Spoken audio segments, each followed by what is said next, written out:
ঢাকার পার্শ্ববর্তী একটি এলাকার মসজিদের ইমাম মুফতি মনিরুজ্জামান স্ত্রী, সন্তান ও শাশুড়িকে সাথে নিয়ে উঠেছিলেন একটি যাত্রীবাহী বাসে। বাসে তার স্ত্রীর পাশের সিটে বসেছিলেন ভিন্ন এক নারী। ইমামের স্ত্রীর পাশে বসা ওই নারীর সাথে ছিল আরও ৩ জন। ইমাম সাহেব স্ত্রীকে পেছনের সিটে বসিয়ে নিজে বসেছিলেন সামনের দিকে। ইমামের স্ত্রীর পাশে বসা নারী তাকে হঠাৎ বলে ওঠেন, এই যে আপনার বোরখায় বোধহয় ময়লা লেগেছে। তখন হাত দিয়ে সেটা পরিষ্কার করেন ইমামের স্ত্রী। এরপর আর কিছুই মনে নেই তার।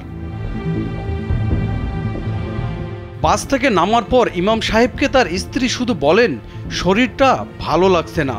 বাসায় ফিরে বুঝতে পারেন তার গলায় থাকা স্বর্ণের চেইন ও মূল্যবান জিনিসপত্র সব কিছুই গায়েব হয়ে গেছে। স্যান্ডেলিনা সো, রূপচর্চায় আভিজাত্য। আমি আমার শাশুড়ির ওয়াইফে, আমার ছেলে মেয়ে সহ আর রূপসী থেকে কাশপুরে যেতেছিলাম। আমাদের সাথে আরো ৩ জন মহিলা ধাক্কাধাক্কি করে তারা উঠছে। গায়ের মধ্যে বলতেছে যে আপনার হিজাবের মধ্যে ময়লা পড়ছে। চলতি বাসে একাধিকবার স্ত্রীকে দূর থেকে নানা রকমের ইশারা করলেও কিছুই উত্তর দিচ্ছিলেন না তিনি।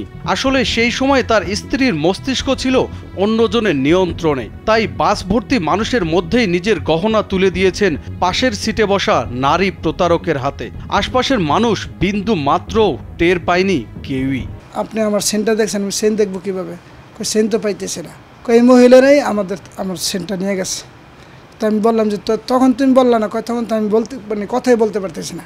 প্রকাশ্যেই সাধারণ মানুষকে টার্গেট করে এক ধরনের কেমিক্যালের মাধ্যমে মানুষের মস্তিষ্ককে সাময়িক সময়ের জন্য নিয়ন্ত্রণে নিচ্ছে প্রতারক চক্রের সদস্যরা। তারপর হাতিয়ে নিচ্ছে স্বর্ণ, টাকা সহ তাদের মূল্যবান জিনিসপত্র। আমার মা এবং বোন যখন যাচ্ছিলেন, এক প্রতারক চক্র আমার বোনের কানের দুল এবং গলার চেন তারা নিয়ে নিয়েছে। মনস্তাত্ত্বিকভাবে তাদেরকে অজ্ঞান করে ফেলছে এবং তারা যেই কথাগুলো বলতেছিল সেই কাজগুলোই করতেছিল।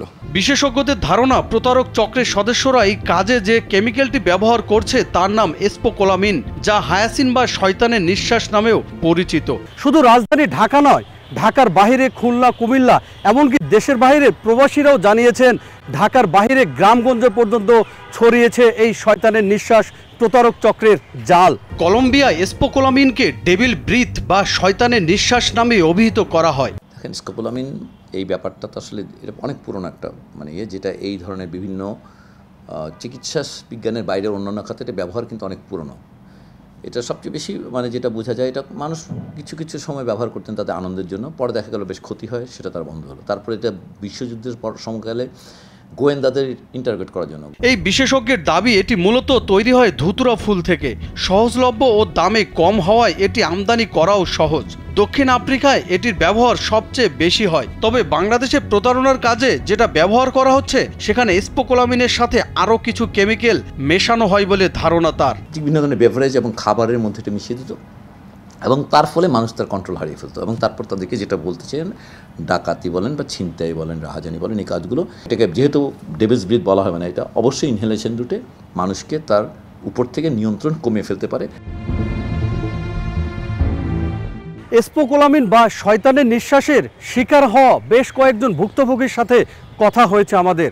তাদের দাবি, যে কোনো কাগজের টুকরো কিংবা টাকার নোট অথবা রুমাল, কোনো একটি জিনিস তাদের নাকের কাছাকাছি নিয়ে আসার পরই নিঃশ্বাসের সাথে সাথেই তাদের নিয়ন্ত্রণ চলে যায় অন্যের হাতে।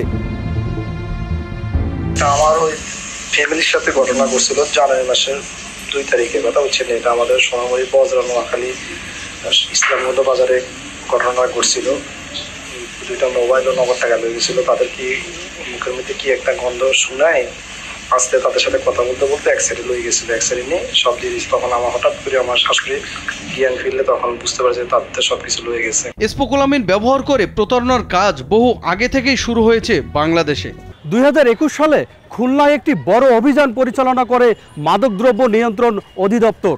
ওই অভিযানে উদ্ধার করা হয় ডিওবি নামে একটি মাদক। অভিযানের পর মাদকের কর্মকর্তারা জানান, ডিওবির সেবনকারীরা তাদের মস্তিষ্ক নিজেদের নিয়ন্ত্রণে রাখতে পারে না, অর্থাৎ তাদের মস্তিষ্ক অন্য যে কেউ নিয়ন্ত্রণ করতে পারে।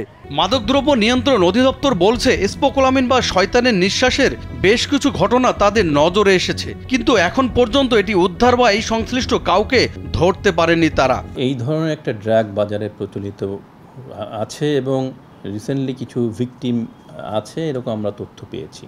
তো আমরা যেহেতু তথ্য পেয়েছি এবং দেশে এরকম কোনো ঘটনা ঘটেছে বলে আমাদের কাছে তথ্য এসেছে, তো আমরা এটার উপর কাজ করছি।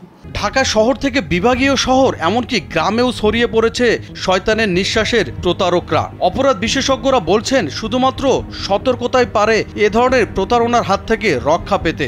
মাদক দিয়ে কিছু সময় ব্যক্তিকে অপরাধীর নির্দেশ মতো ব্যক্তিকে আচরণ করতে বাধ্য করা, তাকে আমরা শয়তানের নিঃশ্বাস অথবা যে বিশেষণই তাকে আমরা পরিচিত করাই না কেন, এই ধরনের অপরাধগুলোর যে প্রেক্ষাপট, সেই প্রেক্ষাপটের ক্ষেত্রে কয়েকটি বিষয় জড়িত। সতর্ক অবস্থায় নাগরিকরা যতক্ষণ পর্যন্ত নিজেদেরকে পরিচালিত না করবেন ততক্ষণ পর্যন্ত কিন্তু এই ঠকবাজ বা প্রতারক শ্রেণীর দৌরত্ব কিন্তু বাড়তেই থাকবে। এত ঘটনার পরেও এখন পর্যন্ত এই চক্রের কোনো সদস্য গ্রেপ্তার হয়নি আইনশৃঙ্খলা রক্ষাকারী বাহিনীর হাতে। কোটি কোটি এই মানুষের শহরে কাকে বিশ্বাস করবেন আপনি? চলতি পথে অপরিচিত কোনো ব্যক্তির দেয়া কাগজ বা টাকার নোট হাতে নিলেই পড়তে পারেন মহা বিপদে। কারণ এই সমস্ত জিনিসে মেশানো থাকে ভয়ানক ড্রাগ স্পোকোলামিন, যার কারণে মুহূর্তের মধ্যেই আপনার মস্তিষ্ক চলে যাবে অন্যের নিয়ন্ত্রণে।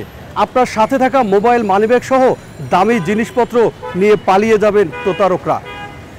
তাই চলতি পথে অপরিচিত কোনো ব্যক্তির দেয়া এই সমস্ত জিনিস হাতে না নেয়ার পরামর্শ দিয়েছেন সংশ্লিষ্টরা। জনি রায়হান, কালবেলা।